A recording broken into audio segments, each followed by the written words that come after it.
నమస్కారం. మనో కథలకు స్వాగతం. ఇప్పుడు మనం బివిఎస్ రామారావు గారి గోదావరి కథలు అనే బుక్ నుండి త్రిలోక సుందరి అనే ఒక చక్కటి కథను తీసుకుంటున్నానండి. కథ ఆంధ్రజ్యోతి వారపత్రికలో 22/4/1983న ప్రచురించారండి. ఇక కథలోకి వెళ్తున్నానండి. పాపికొండల నడుమ మెలికలు తిరుగుతూ ప్రవహిస్తున్న గోదావరి ప్రవాహంలో భారంగా సాగుతుంది మోటార్ లాంచి త్రిలోక సుందరి. గోదావరికి ఎగువనున్న కూనవరంలో సంత చేసుకోవడానికి దిగువనున్న గూడెంలో జనాభాకి ఈ లాంచే ఏకైక రవాణా సాధనం. అందుకే లాంచీ సర్వీసు నిత్యం రద్దీగా ఉంటుంది. రానున్నవి సంక్రాంతి రోజులు కనుక ఆనాడు లాంచీ మరీ రద్దీగా ఉంది. కెపాసిటీకి ఎన్నో రెట్ల జనాభాతో క్రిక్కిరిసి ఉంది. ముందు క్యాబిన్లో మగవారు, వెనుక క్యాబిన్లో ఆడవారితో కిటకిటలాడిపోతూ ఉంది. మధ్యాహ్నపు టెండ వేడి ఉధృతంగా ఉంది. ముందు క్యాబిన్లో కూర్చున్న డాక్టర్ అవధాని ఉక్కపోతకు కంపరమెత్తి పచ్చిగాలి పీల్చుకోవడానికి బయటకు వచ్చి పడిచెక్క మీద నించున్నాడు. చిగిర్చి నిండుగా ఉన్న ఎత్తైన కొండల్లో ఎన్నో రకాల ఆకుపచ్చ రంగులు సూర్యకాంతిలో మెరుస్తున్నాయి. గోదావరి ఆ కొండల నడుమ పసివాడి నడకలా తడబడుతూ పారుతోంది. ఆ దృశ్యం చూసేసరికి అవధానికి ఉపశమనం కలిగింది. రానున్న పండగ రోజుల్లో సెలవు పెట్టాడు కనుక గూడెంలో తనుండడు. ఆ 4 రోజులకు వైద్యం పొందుతున్న రోగులకు సరిపడే మందులు కొనడానికి కూనవరం వెళ్ళి తిరిగి గూడెం చేరుకుంటున్నాడు డాక్టర్ అవధాని. చేతి సంచిలో ఉన్న మందులను మరోసారి చూసుకుని తృప్తిపడ్డాడు. లాంచీ బాగా ఓవర్లోడ్ అయింది. క్యాబిన్లలో కిక్కిరిసిన ప్యాసింజర్లకు తోడు టాప్ మీద కూడా ఎంతో బరువు వేయబడింది. మిల్లులో ఆడించిన బియ్యపు బస్తాలే కాక చిట్టు, తవుడు, ఓకు బస్తాలను 100కు పైగా పేర్పబడి ఉన్నాయి. మరో 2 బస్తాలు వేసి ఉంటే పడిచెక్క మునిగి క్యాబిన్లోకి నీరెక్కి రేవులోనే మునిగుండేలా ఉంది ఆ లాంచీ. డుమ్ డుమ్ డుమ్ డుమ్ డుమ్ డుమ్ లయబద్ధమైన ఇంజన్ శబ్దం నడుమ గ్లగ్ గ్లగ్ అన్న గుల్ల శబ్దం అప్పుడప్పుడు అపశృతిలా వినబడుతుంది. ఆ అపశృతికి లయగా ఇంజన్ రూముల డ్రైవర్ గుండె రెట్టింపు వేగంతో కొట్టుకోసాగింది. శక్తికి మించిన భారాన్ని ఈడుస్తున్న ఇంజను వేడెక్కడంతో ఇంజన్ డ్రైవర్కు చెమటలు పట్టసాగాయి. స్వయంగా ఓవర్లోడ్ చేయించి హాయిగా ఇంటికి చక్కపోయిన లాంచ్ షావుకార్ని మనసులోనే బండబూతులు తిట్టుకున్నాడు డ్రైవరు. ఇలా లాంచ్ ఓవర్లోడ్ అయినందుకు డాక్టర్ అవధానికి కూడా ఒళ్ళు మండిపోయింది. గతంలో జరిగిన లాంచ్ ప్రమాదాలు గుర్తుకు వచ్చాయి. మందల గొర్రెల తను అలాంటి లాంచ్ ఎక్కినందుకు తనలో తనే తిట్టుకున్నాడు. గురు, ఇలా చూడు ఎంత బొక్కో! క్లీనర్ పాపారావు పెట్టిన గావుకేక విన్న డ్రైవర్ ఉలిక్కిపడ్డాడు. ఇంజన్ రూములో లాంచ్ అడుగు బాగాన మేకు దూరేంత రంధ్రం పడి దాని గుండా నీరు రాసాగింది. డ్రైవర్ తమాయించుకుని ఓ లావుపాటి మరమేకు తీసి సమ్మెటితో కొట్టి రంధ్రానికి బిరడా బిగించేశాడు. కొండంచున ప్రవాహం వడి మందంగా ఉంటుంది. ఆ మందంలో ప్రయాణం చేస్తున్న లాంచీ మలుపు తిరిగినప్పుడల్లా వడిలోకి పడి మారువడిని ఎదుర్కొంటూ సాగాలి. అలాంటప్పుడు ఇంజన్ శక్తి మరింత పెంచాలి. అలా మారువడిని తప్పించుకోవడానికి ఇంజన్ స్పీడ్ పెంచు అన్న సంకేతాన్ని పులి స్పీడు అన్న లాంచ్ భాషలో గొట్టం ద్వారా కేకెట్టాడు సరంగు. ఆ సంకేతాన్ని అందుకున్న డ్రైవరు ఇదే పులి స్పీడు, ఇంకెక్కడొస్తుంది పులి స్పీడు అని విసుక్కున్నాడు. లాంచీ ఊగిసలాడుతూ తప్పించుకొని ఎలాగో తిరిగి మందాన్ని పడింది. గురు ఇంజన్ కింద రేకులోంచి నీళ్ళొచ్చేస్తున్నాయి అన్నాడు క్లీనరు. అదిరిపడ్డాడు డ్రైవర్. ఇంజన్ క్రింద భాగాన లాంచీకి చిల్లు పడితే ఇంజన్ ఊడపీకందే చిల్లు మూయడం సాధ్యపడదు.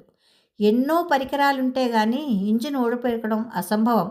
ఏం చేయాలో తోచక ఓ డొక్కుతో నీళ్లు తోడి అని క్లీనర్కి ఆదేశం ఇచ్చి తను ఓ బాల్చీతో నీరు తోడడం ప్రారంభించాడు డ్రైవర్. లాంచీ వెనక భాగాన కేటాయించిన ఒక చిన్న గదిలో తుంగచాప పరుచుకుని గల్లాపెరిచి తెరిచి లెక్కలు చూసుకుంటున్నాడు లాంచ్ గుమస్తా కైలాసం.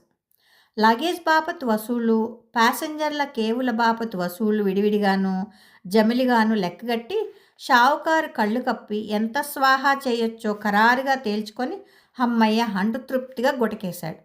ఇంజన్ రూములోని నీళ్లు ఎడతెరిపి లేకుండా తోడేసి పడిచెక్క మీద పోస్తున్నారు డ్రైవరు క్లీనరు. తోడేసిన కొద్దీ జలం ఊరడంతో నీటి మట్టం క్రమేపీ పెరగసాగింది.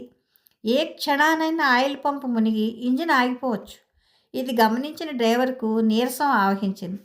పాదాలు తిమ్మిరెక్కాయి కాబోలు. కేబిన్లోంచి మరో వ్యక్తి బయటకొచ్చి పడిచెక్క మీద నిలబడిన డాక్టర్ గారిని చూసి దండాలండి అన్నాడు. నువ్వు ఉన్నావా భూషయ్య ఈ కేబిన్లో? చూడనే లేదు, సంత చేసుకొస్తున్నావా? పలకరించాడు అవధాని. చిత్తం కాదండి, మా పెద్దమ్మాయిని పురిటికి తీసుకొస్తున్నాను. మా ఆడంగులు వెనుక కేబిన్లో ఉన్నారండి. భూషయ్య వెనకాలే మరో నలుగురు బయటకొచ్చారు. అదేమిటి మామ, పెద్ద ఆసుపత్రి ఉన్న పట్టణం వదిలేసి ఈ మారుమూల మన్యానికి తీసుకొచ్చావా పురిటికి అంటూ విస్తుబోయి అడిగాడు బీడీ అంటిస్తూ. సోడా కొట్టు రంగయ్య. ఆసుపత్రి కాదు ముఖ్యం, డాక్టర్లు ముఖ్యం. దేవుడు లాంటి అవధానులు గారు ఇక్కడుంటే పట్నమో లెక్క సమాధానమిచ్చాడు భూషయ్య. అవునులే, గవర్నమెంట్ మందులు సప్లై చేయకపోయినా నా బొందో అంటూ జేబులో సొంత డబ్బులెట్టి మందులిచ్చే అవధానం లాంటి డాక్టర్ దొరకొద్దు అన్నాడు కలగజేసుకుంటూ కిరాణా కొట్టు చెంగయ్య. లాభం లేదు, రోగం ముదిరిపోనాది, తీసుకెళ్ళి నలుగురికి కబురెట్టాయి అని పట్నం డాక్టర్లు తన్ని తరిమేసిన కేసులు ఈ రెన్ని నయం చేయలేదు. ఈ అస్తవాసి అని వ్యాఖ్యానించాడు వడ్రంగి మేస్త్రి సుందరయ్య. నిజానికి అది ముఖస్థుతి అయినా దానిలో 100కి 100 పాళ్ళు నిజం ఉంది. అవధాని డిగ్రీ పుచ్చుకున్నాక మన్య ప్రాంతంలో కొన్నాళ్ళు పనిచేస్తేనే ఉద్యోగమన్నా ప్రభుత్వ సూచనలు తూచాగా పాటించి కొండ మొదలు గ్రామంలో ఏళ్ల తరబడి డాక్టర్లేని ప్రభుత్వ ఆసుపత్రిలో చేరాడు. మొదట్లో రిపేర్ చేసిన మిషను ఇంకా అసలు రిపేరే లేకుండా పనిచేస్తుంటే మెకానిక్ ఎంత సంబరపడతాడో, అలా రోగం కుదిర్చిన రోగికి తిరిగి రోగం రాకపోతే అంత సంబరపడే మనస్తత్వం అవధానిది. ఉద్యోగులు చేరిన కొద్ది రోజుల్లోనే అక్కడి ప్రజానీకానికి ఆప్తుడైపోయాడు. వృత్తి ధర్మంలోని తృప్తి, ఆ గూడెం ప్రజలపై మమకారం అతన్ని ఆ ప్రాంతానికే కట్టిపారేశాయి. గవర్నమెంట్ ఇచ్చే గ్రాంటు, సిబ్బంది జీతాలకే కటాకటి అయినా ఇటు అలోపతితో చౌకైన హోమియోపతి, ఖర్చులేని ఆయుర్వేదం అవలంబించి ఆ ప్రాంతం వాళ్ళకి సాక్షాత్తు దేవుడైపోయాడు అవధాని. ఆయిల్ పంపు మునిగిపోయి సెగలు కక్కుతూ ఇంజన్ ఆగిపోయింది. దాంతో డ్రైవర్ కొయ్యబారిపోయాడు. ఇంజన్ కట్టేశారేంటి చెప్పమా అని పడిచెక్కపై చేరిన జనాభా ఇంజన్ రూమ్ కేసి నడిచారు. లాంచి గుమస్తా కైలాసం కూడా అక్కడికి చేరాడు. కైలాసాన్ని చూసి డ్రైవర్ మండిపడ్డాడు. చూడు, ఓవర్లోడ్ చేయొద్దు మొర్రే అంటే నా మాట విన్నారు కాదు. అసలే ఇది వారు క్వాలిటీ లాంచి, ఎదురున్నవన్నీ సుడుగుండాలి. లాంచి నీటిలో మునిగిపోతే పోలీసు వాళ్ళు నన్నే పట్టుకుంటారు. ప్యాసింజర్లకి ఏం సంజాసి ఇస్తావో నువ్వే ఇచ్చుకో అంటూ దబేల్మని ప్రవాహంలోకి దూకి ఈదుకుంటూ పరారైపోయాడు driver. Doctor Avadhani engine room కేసు చూసి నిశ్చేష్టుడైపోయాడు. బుడబుడమంటూ ధారగా నీరు గదిలోకి వచ్చేస్తోంది. పక్కగోడ సందులోకి ముందుకు వెనుక క్యాబిన్లోకి కూడా సన్నని ధారలు కడుతున్నాయి.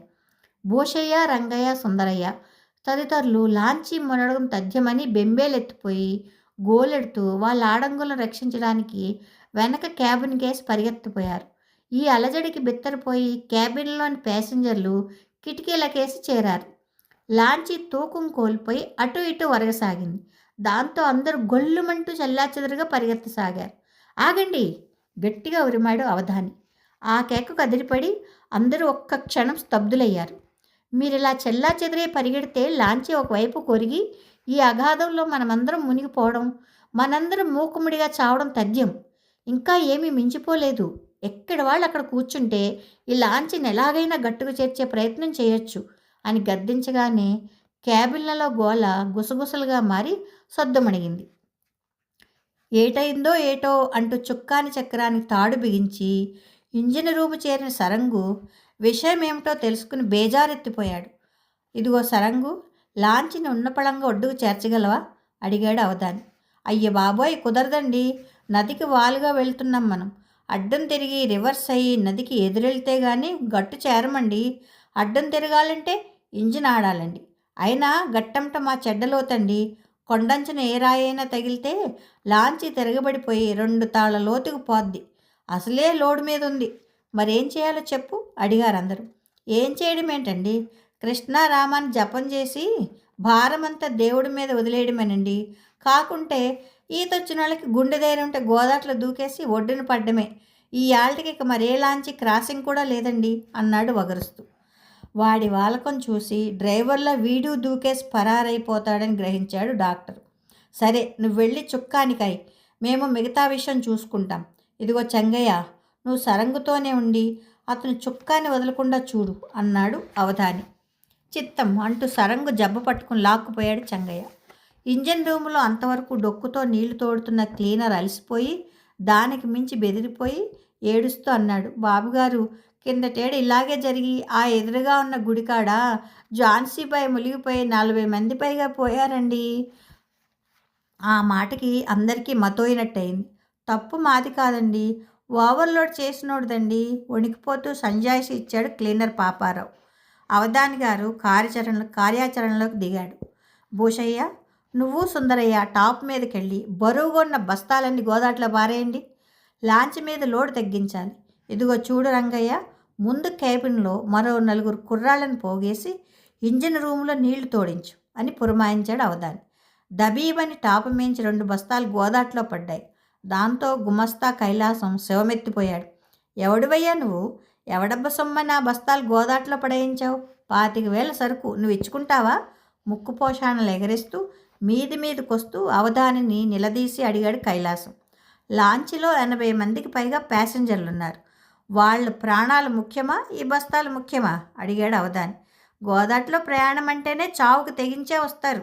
అయినా చచ్చినోళ్లకు గవర్నమెంట్ ఏదో ముట్ట చెప్తూనే ఉంది. లాంచీ ములిగి బస్తాలు ములిగితే వేరే విషయం. లాంచీ మునిగందే బస్తాలు ములిగితే నన్ను ముంచేస్తాడు మా షావుకారు. కైలాసం గూడు ఎవళ్ళూ పట్టించుకోలేదు. దబదబ 25 బస్తాల దాకా గోదాట్లో పడ్డాయి. అందరికీ ఆ అదురికి లాంచి కప్పగంతులేసాగింది. వెనుక క్యాబిన్లో ఆడవాళ్ళు పిడికిట్లో ప్రాణాలు పెట్టుకుని రామభజన మొదలెట్టారు. అందరి ముఖాల్లోనూ భయం తాండవిస్తోంది. ఇంజన్ రూములో పరిస్థితి విషమించింది. 10 మంది తోడినా నీరు తగ్గడానికి బదులు పెరగసాగింది.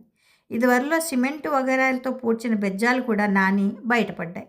దాంతో ఇంజన్ గది అంతా ఒక మడుగులా తయారైంది. అవధానికి మెరుపులాంటి ఆలోచన వచ్చింది. నీరు తోడుతున్న 10 మందిని పైకి రమ్మని తౌడు బస్తాలను దింపి ఇంజన్ రూము నిండా కూరేయమన్నాడు. క్షణాల మీద తౌడు బస్తాలు ఇంజన్ రూములో టాపు దాకా పేర్చబడ్డాయి. వడ్రంగి మేస్త్రి కిటికీలు మూసేసి మేకులు కొట్టేశాడు. దాంతో గదికి బెరడా పడింది. అంతటితో నీరు కట్టడింది. క్రమేపీ పడిచెక్క బాగా నీటిపై తేలడంతో ముందు వెనుక కేబిన్లో ధారలు తగ్గుముఖం పట్టాయి. ఇంకా టాపు మీద సుమారు 30 బస్తాలు ఉండిపోయాయి. ప్రస్తుతానికి ప్రమాదం లేదని అవలా వదిలేశారు. బాబుగారు, ఆ వచ్చే మెల్క్లోనే సుడిగుండాలున్నాయి, అక్కడే ప్రమాదం బిత్తరపోతూ అన్నాడు క్లీనర్ పాపారావు. అవధాని లాంచీ టాపు ఎక్కి చూశాడు. కుడిపక్క పెట్లుకొండ, ఎడమపక్క కచ్చులూరు 2 కొండలు. ఆ 2 కొండల నడుమ గోదావరి ప్రవాహం అడ్డం తిరిగి మెలికపడింది. ప్రవాహానికి అడ్డుగా ఏ కొండైనా తగిలితే నీరు కొండని ఢీకొని ఎదురు ప్రవాహంగా మారి కొంత దూరం ప్రవహిస్తుంది. అదే మారువడి. మామూలు ప్రవాహానికి మారువడికి మధ్య భాగంలో సుడిగుండాలు ఏర్పడతాయి. ఆ సుడిగుండాలు దాటాలంటే లాంచి కుడివైపు మందంగా ఉన్న ప్రవాహంలోకి పోనిచ్చి సుడిగుండాలను తప్పించుకుని అడ్డం తిప్పాలి. ఇంజను శక్తి సహాయం లేకపోతే మారువడిలో పడ్డప్పుడు చుక్కాని మీద విపరీతమైన భారం వస్తుంది. కనుక అది సరంగు శక్తి సామర్థ్యాల మీద ఆధారపడి ఉంటుంది. మందంలో చుక్కానిని ఖాయమని ఆదేశించాడు అవధాని. యాంత్రికంగా శిరసావహించాడు సరంగు. మందవడిలో నత్తనడికిన నడుస్తోంది లాంచి. డాక్టర్ గారు, అమ్మాయి నొప్పులతో బాధపడుతోంది అంటూ గోలెట్టింది కిటికీలోని చూస్తూ భూషయ్య భార్య. చేతి సంచి తడిమి ఓ మాత్ర తీసి దీన్ని మింగమను, నొప్పులు తగ్గిపోతాయి అని మాత్రను అందించాడు డాక్టర్. భూషయ్య కళ్ళు చెమర్చాయి. అవధానికేసి చూసి 2 చేతులు జోడించాడు. 100 గజాలు దాటడానికి అరగంట పట్టింది లాంచీకి. ఇంకో 25 గజాలలో ఎదురుగా ఉన్న కొండ తగులుతుంది. చుక్కాని ఎడమవైపు కాసి ఎదురు ప్రవాహానికి ఐమూలగా వెడుతూ సుడిగుండాన్ని తప్పించుకుని అడ్డవడిలో పడాలి. ఎడమవైపు చుక్కాని ఖాయమని ఆదేశం ఇచ్చాడు అవధాని. అప్పటికే ప్రవాహంలో మందం తగ్గి మారువడి ఎదురైంది. చుక్కాని మీద భారం పెరగసాగింది. శక్తి వంచన లేకుండా భుజబలాన్ని ఉపయోగిస్తున్నాడు సరంగు. అతని కండరాలు బిగిశాయి. అతనికి సాయం చెంగయ్య కూడా ఓ చెయ్యి వేశాడు. ఊగిసలాడుతూ ఎదురు ప్రవాహాన్ని తప్పించుకుంటూ కేవలం గాలిపోటు మీద మలుపు తిరుగుతోంది లాంచి. పెటేల్మంటూ పిడుగులాంటి శబ్దం రావడం, చుక్కాని చక్రం దగ్గర గొలుసు తెగి 2 ముక్కలై అటూ ఇటూ ఉన్న పడి చెక్కల మీద పడి చెల్లాచెదరవడం, బాబోయ్ అంటూ సరంగు గోదాట్లో దూకేసి పరారవడం, అది చూసి ముందు క్యాబిన్లో మగవారు బెదిరి అమాంతం కిటికీల గుండా పడిచెక్కపైకి ఎగబాగడం, దాంతో లాంచీ తూకం కోల్పోయి అల్లల్లాడడం. ప్రాణాలు పోతున్నాయన్న భయంతో వెనక కేబిన్లో ఆడవాళ్ళు గావుకేకలు పెట్టడం, లాంచీ క్రమం తప్పి క్రమేపీ అడ్డం తిరిగి సుడిగుండంలో పడ్డం అన్నీ కళ్ళ ముందు క్షణాల మీద జరిగిపోయాయి. అవధాని నిశ్చేష్టుడైపోయాడు. గుండంలో పడ్డ లాంచీ 2 ప్రదక్షిణాలు చేసి వేగం కోల్పోయింది. అదే గోదావరి వరదల కాలమైతే గిరగిరా తిరిగి నిలువునా మునిగిపోయి ఉండేది. అప్పటికే మగజనాభా చాలామంది టాపు పైకి ఎక్కేశారు. ఈతొచ్చిన వారు సైతం సుడిగుండంలో పడ్డానికి సాహసించలేక అందరితో పాటు గోవింద నామస్మరణ చేస్తూ కళ్ళప్పగించి తమ చావు ఎలా సంభవిస్తుందో చూస్తూ ఉండిపోయారు. అవధాని తమాయించుకుని పరిస్థితి గమనించాడు. లాంచి ఎటూ పోక గుండంలోనే మెల్లిమెల్లిగా అడ్డం తిరుగుతోంది. గుండాన్ని దాటించి నదిలో పడాలంటే గుండాన్ని ఛేదించాలి. అలా ఛేదించాలంటే గుండాన్ని చెదరగొట్టాలి. టాపు మీద ఇంకా కొన్ని బస్తాలున్నాయి. అవన్నీ ఒకేసారి గుండంలో పడేస్తే గుండం చెదిరిపోవడానికి అవకాశం ఉంది. అలా జరగాలంటే నలుగురు చేతులు కలపాలి. కానీ అక్కడ వాళ్ళకి మతిలో లేదు. అయినా గట్టి ప్రయత్నం చేయదలిచాడు అవధాని. అయ్యా, ఒక్కసారి నా మాట వినండి అంటూ టాప మీద ఉన్న వాళ్ళని ఉద్దేశించి అరిచాడు. అందరూ అతనికి కేసి తిరిగారు. ఇప్పుడు ఈ గండం నుంచి బయటపడి గండం గడవాలంటే మీరందరూ నేను చెప్పినట్లు చేయాలి. ఈ బస్తాలన్నీ టాపు మీద పడి చెక్కవారినే ఒకవైపు పేర్చి లాంచీ ప్రవాహానికి అడ్డం తిరిగినప్పుడు అన్నిటినీ ఒకేసారి దబీమని గుండంలో పడేయాలి. దాంతో గుండం చెదిరిపోవచ్చు, లాంచీ తేలిపోవచ్చు, ప్రవాహంలో కెరటం రావచ్చు. ఆ కెరటంలో కొట్టుకొని లాంచీ నదిలో పడి మనం బ్రతకవచ్చు. కనుక లాంచీ ప్రవాహానికి అడ్డం తిరగగానే ఈ కండువా ఊపుతాను. బస్తాలన్నీ ఒకేసారి నదిలో పడాలి. మరో మాట, చుక్కాని లేని మీదట లాంచీ నదిలో పడినా తిరిగి మారువడిలో పడి మళ్ళీ గుండంలో పడదన్న గ్యారంటీ లేదు. కనుక పడిచెక్క మీద నించుని తెగిన గొలుసుల్ని లాంచీకి అటు ఇటు సమానంగా పట్టుకుంటే చుక్కాని అడ్డం తిరగకుండా ఉంటుంది. అప్పుడు ఈ గుండాన్ని తప్పించుకోవచ్చు. ఆ మాటలు విన్న నలుగురు 4 రకాలుగా ఎదురు సలహాలిచ్చి ఎట్టకేలకు అవధాని గారి మాట మీద నిలబడి కార్యాచరణకు ఉపక్రమించారు. సగం మంది బస్తాలకి, సగం మంది చుక్కాని గొలుసులకి సర్దుకున్నారు. లాంచీ ప్రవాహానికి నెమ్మదిగా అడ్డం తిరుగుతూ ఉంది. ఇంకాస్త తిరగాలి. తిరిగేసింది. అవధాని కండువా ఊపాడు. దబీమని బస్తాలు ఒక్కసారి పడ్డం, ప్రవాహంలో ఉవ్వొత్తిన కెరటం లేవడం, ఆ కెరటంలో అడ్డంగా లాంచీ ఎగిరి వడిలో పడ్డం చూపు కందని వేగంతో జరిగిపోయాయి. ఒక్కసారిగా 1000 నిట్టూర్పులు. గోవర్ధనగిరినెత్తిన కృష్ణ పరమాత్మే ఇలా అవధాని రూపంలో సాక్షాత్కరించాడని అందరికీ అనిపించింది. చేతులెత్తి అవధానికి నమస్కరించారు. లాంచీ తేలితో ప్రవాహంలో సాగుతుంది. చుక్కాని గొలుసులని పట్టు విడవకుండా కొందరు పట్టుకున్నారు. మరో 200 గజాల దూరంలో ఇంకో మలుపు ఉంది. ప్రవాహానికి ఒక పెద్ద ఇసుక తిప్ప అడ్డు వచ్చినందున అక్కడ గోదావరి కుడివైపుకు మళ్ళింది. ఆ ఇసుక తిప్ప చేరగలిగితే గండం గడిచినట్లే. కానీ ఇప్పుడు ప్రవాహంలో పడ్డ లాంచి ఇసుక తిప్ప చేరక ప్రవాహంతోనే కుడివైపుకు కూడా మళ్ళీపోవచ్చు. అలా జరిగితే మళ్ళీ ఎన్నో కష్టాలను ఎదుర్కోవాలి. కనుక ఇసుక తిప్పని ఎలాగైనా చేరాలి. అక్కడి దాకా పోనిచ్చి ఈదికెళ్ళి లాంచిని గట్టుకు లాగిద్దామా అంటే లాంచ్లో బారెడు తాడు కూడా లేదు. కనుక ఎలాగో అలాగా మలుపులో ప్రవాహానికి అడ్డం పడి లాంచిని ఇసుక తిప్పకి ఢీ కొట్టించాలి. ఆలోచనలో పడ్డాడు అవధాని. డాక్టర్ గారు, అమ్మాయికి మళ్ళీ నొప్పులు వస్తున్నాయండి అంటూ గోడు పెట్టింది భోషయ్య భార్య. భోషయ్య అమాంతము అవధాని కాళ్ళ మీద పడ్డాడు. క్యాబిన్లో ఉంటే లాభం లేదు, అమ్మాయిని టాప్ మీదకి ఎక్కించండి సలహా ఇచ్చాడు డాక్టర్. లాంచ్ మధ్య భాగంలో ఇంజన్ రూమ్ టాప్ మీద భోషయ్య కూతుర్ని పరుండబెట్టారు. మరికొందరు ఆడవాళ్ళు చుట్టూ నిలబడి చీరలతో దడి ఏర్పాటు చేశారు. డాక్టర్ అవధాని అమ్మాయిని పరీక్షించి మరో మాత్ర ఇచ్చాడు. చుట్టూ కట్టిన చీరలు గాలిపోటికి పొంగడం చూసిన అవధానికి లాంచీకి గాని తెరచాప బిగించగలిగితే గాలిపోటుతో ఇసుక తిప్ప చేరవచ్చు అన్న ఊహ మెరుపులా తట్టింది.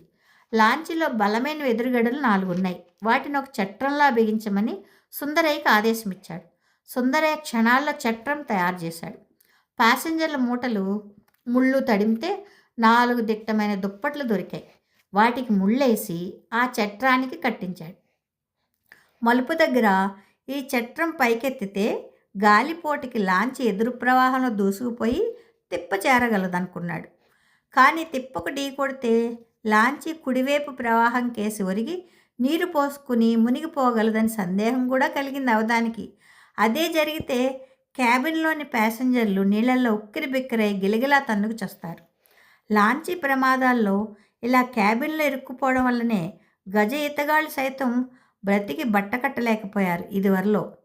పోనీ అందరినీ టాప్ మీదకి ఎక్కిద్దామా అంటే తలబరువుకి లాంచీ తలకిందులే అసలుకే మోసం అవుతుంది. అంచేత లాంచీకి టాపు ఉండడం ప్రమాదం అనిపించింది. వెంటనే అందరికీ చెప్పాడు. అందరూ సై అన్నారు. దాంతో నలుగురు పుంజుకుని లాంచీలో ఉన్న కత్తి, గుణపం, గొడ్డలి వగైరాలతో ఇంజిన్ కేబిన్ మినహా టాపు రేకులు, పక్క కిటికీలు ఓడగొట్టి గోదాట్లో పడేశారు. లాంచీ గుమస్తా కైలాసానికి మత్తోయింది. పిచ్చివాడులా కేకలేసాగాడు. బస్తాలు పడేస్తే ఊరుకున్నాను, ఇప్పుడు లాంచీకే ఎసరెడుతున్నారు. ₹1,00,000 లాంచీ ముక్కలు చేసేస్తున్నారు. మా షావుకారు కంటే మీకు తెలియదు కామోసు, మీ అంతు చూస్తాడు అంటూ గుణపానికి గొడ్డలికి అడ్డుపడగా పెటేలు మీద లెంపకాయ కొట్టి ఆడి బాబుతో చెప్పుకోమను అని నోరు మూయించాడు క్లీనర్ పాపారావు. 15 గంటలో లాంచీ పడిచెక్క పైభాగం అస్థి పంజరంలో తయారైంది. ఇంజిన్ క్యాబిన్ మినహా. ఇంజిన్ రూమ్ టాపు బాగాన భూషయ్య కూతురు నొప్పులు పడుతోంది. అందరూ టాపు లేని క్యాబిన్లో మౌనంగా కూర్చున్నారు. డాక్టర్ లాంచ్ ముఖభాగాన్ని నిలబడి ఆకాశం కేసి చూస్తున్నాడు. రోగులు ఎదుర్కొంటున్న మృత్యువుతో డాక్టర్గా పోరుతూ వచ్చాను. అలాంటిది ఈనాడు ఏ రోగం లేకుండా ఎన్నో ప్రాణాలు మృత్యువుతో ముఖాముఖి పడ్డాయి. వైద్యుడిగా కాక ఒక వ్యక్తిగా ఆత్మవిశ్వాసంతో మానవ ప్రయత్నం చేస్తున్నాను. దీని ఫలితం కేవలం దైవ నిర్ణయం అని అనిపించింది అవధానికి. మరికొద్ది నిమిషాలలో పొద్దువాలి కొండల చాటుకు పోవచ్చు. అప్పుడంతా అంధకారమే. లాంచీ తాపీగా ముందుకు సాగుతోంది. ఇంకో 50 గజాలలో మలుపు, ఇంకా 25. అదుగో ఎదురు ప్రవాహంలో పడబోతుంది. అవధానికి చిరుచెమటలు పట్టాయి. అందరినీ నిలబడి టాపు బాపతి ఇనుప కడ్డీలను పట్టుకోమని అరిచాడు. అందరూ అలాగే చేశారు. మరీ పొట్టివాళ్ళు, పిల్లలు బెంచీల మీద నుంచుని ఇనుప కడ్డీలు పట్టుకున్నారు. కచ్చలూరు పొగతోటలో పనిచేసే కూలీలు దూరంగా కనపడ్డ లాంచీ చూసి ఇసుక తిప్ప మీద బారులు తీరి నిలబడ్డారు. లాంచీ ఎదురు ప్రవాహంలో పడింది. అవధాని గాలివాటం చూసుకున్నాడు. తెరచాపు చట్రాన్ని ఎత్తమన్నాడు. దైవకంగా గాలిపోటు హెచ్చింది. లాంచీ బాణంలో దూసుకుపోతూ ఇసుక తిప్పకేసి పోసాగింది. ఆ వేగానికి కళ్ళు తిరిగి గొల్లుమన్నారు 50 మంది. లాంచీ ముఖభాగం ఇసుక తిప్పని తాకగానే లంగర్ గొలుసులు వదిలేయండి అరిచాడు అవధాని. దాంతో లాంచీ ఉన్న పళంగా అడ్డం తిరిగి ఒక పక్కకు ఒరిగి తొట్టి నిండా నీరు పోసుకుని తూకంగా గట్టువారే ములిగింది. అందరూ మొలలోతు నీళ్లలో ఇనుప కడ్డీలు పట్టుకుని సురక్షితంగా మిగిలారు.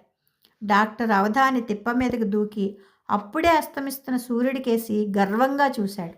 అప్పుడే జన్మించి క్యార్మంటున్న బోషే మనవడి కేక వినగానే ఆనందంతో కళ్ళు చెమ్మగిల్లాయి. డుమ్ డుమ్ డుమ్ డుమ్ డుమ్ డుమ్ లయబద్ధమైన శబ్దం చేసుకుంటూ హంసలాగా సాగుతోంది లాంచీ భూలోక సుందరి. లాంచ్ అంతా ఖాళీగా ఉండడంతో ఇంజిన్ ఎంతో ముచ్చట పడుతూ హుందాగా పనిచేస్తోంది. పండగ రోజులు కనుక ప్యాసింజర్లు లేరు. సెలవుల్లో బస్తీలో ఉన్న భార్య పిల్లలతో గడపడానికి ఆ లాంచీలో ఒంటరిగా ప్రయాణం చేస్తున్నాడు అవధాని. చల్లగాలికి టాపు మీద కూర్చున్నాడు. అవధాని మనసు లాంచీ కన్నా వేగంగా ఇల్లు చేరుకుంది. ఎప్పుడో దసరాకి వచ్చావు, ఇప్పటిదాకా ఎందుకు రాలేదు నిలదీసి అడుగుతున్న కొడుకు. కూతురికి ఎన్నో విధాలుగా సంజాషి ఇచ్చుకుంటున్నాడు. భార్య కూడా పిల్లల తరపున వాదించడంతో ఉండు నీ పని పడతా అంటూ కన్ను మీటాడు అతను. భార్య సిగ్గుపడి తుర్రుమని వంటింట్లోకి పారిపోయింది. అది చూసి విరగబడి నవ్వాడతను. నవ్వవయ్యా నవ్వు, నీ సొమ్మేం పోయింది, పోయిందంతా నాదేగా అన్న మాటలు విని ఈ లోకంలో పడ్డాడు అవధాని. ఎవరో పరిచయం లేని వ్యక్తి తనకెదురుగా కూర్చున్నాడు. బుర్రమీసాలు, గిరిజాలు జుట్టు, చెవుల్లో దిద్దులు, మెళ్ళో గొలుసు, గారపళ్ళ మధ్య తళుక్కుమంటున్న బంగారు పళ్ళు, చేతిలో మూరెడు చుట్ట. నువ్వేనన్న మాట ఆ డాక్టరు. నేనెవరినో నీకు తెలుసుండదులే. మొన్న నువ్వు ముంచేసిన లాంచి త్రిలోక్ సుందర్ లేదు, దాని ఓనర్ని. ఈ లాంచీకి ఓనర్నే అనుకో. చూసారా ఓవర్లోడ్ చేసినందుకు ఎంత ప్రమాదమో? అవధాని వ్యాఖ్య. ఓవర్లోడ్ గట్రా చూసుకోవడానికి వేరే డిపార్ట్మెంట్ ఉంటుంది. మేము చూసుకుంటాం. మధ్య నువ్వెవరు అడగడానికి? 40 మంది పట్టే లాంచీలో 90 మందిని ఎక్కించి పైగా బస్తాలతో ఓవర్లోడ్ చేయడం తప్పు కాదా?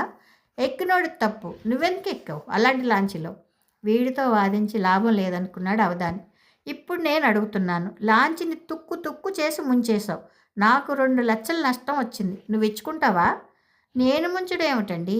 గట్టును చేరుండకపోతే సుడిగుండంలో పడి అదే ములుగుండేది. అప్పుడు అందరం చచ్చుండేటోళ్ళం. అప్పుడు శవాలు తీయడానికి గవర్నమెంట్ వాళ్ళే నా లాంచీని బయటికి లాగుండేటోళ్ళు. కానీ ఖర్చు లేకుండా నా లాంచీ నాకు దక్కుండేది. దాంతోపాటే సచ్చినోళ్ళ తాలూకోళ్ళకి వాళ్ళు జనంలో సంపాదించలేనంత గవర్నమెంట్ సొమ్ము ముట్టుండేది. ఇన్సూరెన్స్ వాళ్ళు ముక్కు పిండి కొత్త ఇంజిన్ రాబట్టుండేవాడిని. అంటే మీకు ఖర్చు తప్పడానికి ప్యాసింజర్ల ప్రాణం పోయినా పర్వాలేదన్నమాట. నా లాంచ్ ఎక్కేవాళ్ళు అడవి మనుషులు. అడవిలో కాపురం అంటే నీకు తెలుసు. పులో పురుగో పుట్రో రోజు ఎవరో ఒక్కరిని బలి తీసుకుంటుంది. కనుక ఇక్కడ ఉన్నోళ్ళు చావుకు తెగించిన వాళ్ళే. అందుకని మీరు ఓవర్లోడ్ చేసి చంపేస్తారా? భలే వాడివయ్యా, చంపాలని పని కట్టుకుని ఓవర్లోడ్ చేస్తామా? ఓవర్లోడ్ అయ్యి వాళ్ళే చేస్తుంటారు. నలుగురితో పాటు చావు కూడా పండుగ అన్నారు కనుక పండగ చేసుకుంటారు అంతే. గారపళ్ళు ఇకిలిస్తూ అన్నాడు. వీడెవడో నరరూప రాక్షసుడిలాగున్నాడు. వీడి లాజిక్ అంతేమిటో చూడాలనుకున్నాడు అవధాని. ఓవర్లోడ్ చేయకుండా అవసరమైతే మరోసారి తిప్పొచ్చు కదా లాంచీని అడిగాడు అవధాని. నీ సొమ్మేం పోయింది? 10 ట్రిప్పులు వేయమంటావు? ఇంజన్ పచ్చిగాలి, ఒట్టి నీళ్ళు తాగి పనిచేయవు. వాటిలో ఆయిల్ పోయాలి. ఆయిల్ ఖరీదెంతో తెలుసా? సరే, నువ్వు అన్నట్టే ఓవర్లోడ్ చేయను. అలాగని మేము ఇచ్చుకునే మామూలు తగ్గుతాయా? పోనీ కేవ్ పెంచితే ప్యాసింజర్లు ఊరుకుంటారా? అందుకని 100కోసారి వచ్చే ప్రమాదానికి జడిసిపోతే చివరికి చెప్పే మిగులుతుంది. ఒళ్ళు మండిపోతోంది అవధానికి. షావుకారంతటితో ఆపకుండా, అయినా నీకు గొడవంతా ఎందుకు? నువ్వు చదువుకున్నాడివి, నీకు ఈత రాకపోవచ్చు. అలా నీకు ప్రాణభయం ఏమీ లేదు. మా సరంగు చెవిలో చెప్పుంటే నిన్ను భుజానేసుకుని ఈది గట్టుకు చేర్చుండేవాడు. నేను ఈ గోదావరి గట్టునే పుట్టాను. నాకు బాగా ఈతొచ్చు. రోజు 2 పూట్ల ఈ గట్టుండి ఆ గట్టుకు ఈత్తాను అన్నాడు అవధాని. మరి ఇంకే, నీకు రిస్క్ లేదనమాట. తక్కినోళ్ళ సంగతి అంటావా? వాళ్ళకి ఎంత రిస్క్ ఉందో మాకు అంత ఉంటుంది. మాట వరుస ఈ లాంచే చూడు, ఇంతవరకు 4 సార్లు మునిగిపోయినది. దానివల్ల సొమ్ముకు చెడవకపోయినా సర్వీసుకు చెడలేదు. మరి అలా యాక్సిడెంట్ అయితే మీ మీద కేసు ఉండదా? ఎందుకు ఉండదు? బోల్డ్ కేసు ఉంటుంది. డ్రైవర్ని సరంగుని 6 నెలలు మూసేస్తారు. వాళ్ళకి బత్యాలు నేనే ఇచ్చుకుంటాను. ఇప్పుడు ఈ లాంచ్ నడుపుతున్న డ్రైవరు సరంగు ఇప్పటికి 10 సార్లు జైలుకి వెళ్ళారు. వాళ్ళకి నేను ఇచ్చుకున్నాను కనుక మళ్ళీ వాళ్ళు నా దగ్గరికి వచ్చారు. కనుక అసలు పాయింట్కి వచ్చేద్దాం. ఇప్పుడు నాకు వచ్చిన నష్టం నువ్వే భరించాలి. ఇన్సూరెన్స్ వాళ్ళు ఉన్నారుగా, వాళ్ళని అడగండి. ఆ పప్పులు ఉడకు. లాంచి ములిగితే వాళ్ళు ఇచ్చుకుంటారు కానీ ముంచేస్తే ఎవరు? నువ్వు దాని క్యాబిన్ గట్రా ఓడగొట్టి గోదాట్లో పడేసావు, అందుకే ములిగిందంటారు. నాకేం సంబంధం లేదు. అయినా నా దగ్గర పైసా లేదు. ఆ సంగతి నాకు తెలుసు. అందుకు బాగా ఆలోచించి ప్లాన్ వేశాను. నువ్వు మా గొప్ప డాక్టర్ అని, డబ్బులు ఇచ్చుకోవని నీ దగ్గరికి గుంపులుగా అందరూ వస్తారని విన్నాను. ఆ ఆసుపత్రి గుమ్మంగాడ మా గుమస్తానెట్టి ఫీజు వసూలు చేయించుకుంటాను. అప్పుడు నీ సొమ్మేం పోదు. మహా మంచి పబ్లిసిటీ వచ్చి ఒకటో రకమైన కేసులు నేను కూడా పంపిస్తాను. నీ అప్పు వడ్డీతో సహా ఏడాదిలో తీరిపోద్ది. ఏమంటావు? చస్తే ఒప్పుకోను. నీ మీద రిపోర్ట్ ఇచ్చి జైల్లో పెట్టిస్తాను. విరగబడి నవ్వాడు షావుకారు. చూడు డాక్టరు, నువ్వు ఒప్పుకుంటావనే భరోసాతో నా ట్రేడ్ సీక్రెట్లన్నీ చెప్పేశాను. ఇప్పుడు మనం ఒకటి కనుక ఒప్పేసుకో. అలా కాదని ఎదవేషాలు వేసావో రేపు పొద్దున భూలోక సుందర్ లాంచి మునిగి ఓ డాక్టరు గోవిందా అని పేపర్లో పడుద్ది. ఎలాగో తెలుసా? చాలా సింపుల్. ముందస్తుగా నీ చేతులు కాళ్ళు కట్టి పారేస్తాం. తర్వాత అదిగో చూడు, ఆ ఎదురుగా ఉన్న కొండ మలుపులో లాంచీ వెనకాలను చొక్కాని బాపతు శీలను ఒడిపీకేసి నేను డ్రైవరు సరంగు ఇసుక తిప్ప మీద దూకేస్తాం. ఇంజిన్ ఆడుతూనే ఉంటుంది. లాంచ్ ఏమో స్పీడ్గా వెళ్ళి కొండని ఢీకొట్టి మునిగిపోద్ది. అంతే. మన్నాడు పేపర్లో న్యూసెన్స్, దాంతో నాకు ఇన్సూరెన్సు. కనుక నువ్వు బాగా టైం తీసుకుని ఆలోచించుకో. ఇలాంటి కొండ మలుపులు ఇంకా బొచ్చుడున్నాయిలే అంటూ విసురుగా టాప్ దిగి క్యాబిన్లోకి వెళ్ళిపోయాడు. టాప్ మీద లాంచి వెనకాలన్న చుక్కాని శీలను చూశాడు అవధాని. శీల ఇట్టే గోడుతో పీకేంత సులువుగా ఉంది. క్షణం ఆలోచించి ఒక నిర్ణయానికి వచ్చాడు. భార్య అందించిన పేపర్ చూశాడు అవధాని. పాపికొండల నడుమ గోదాట్లో ఘోర ప్రమాదం. భూలోక సుందరి మునక. లాంచీ ఓనర్తో సహా సిబ్బంది మరణం.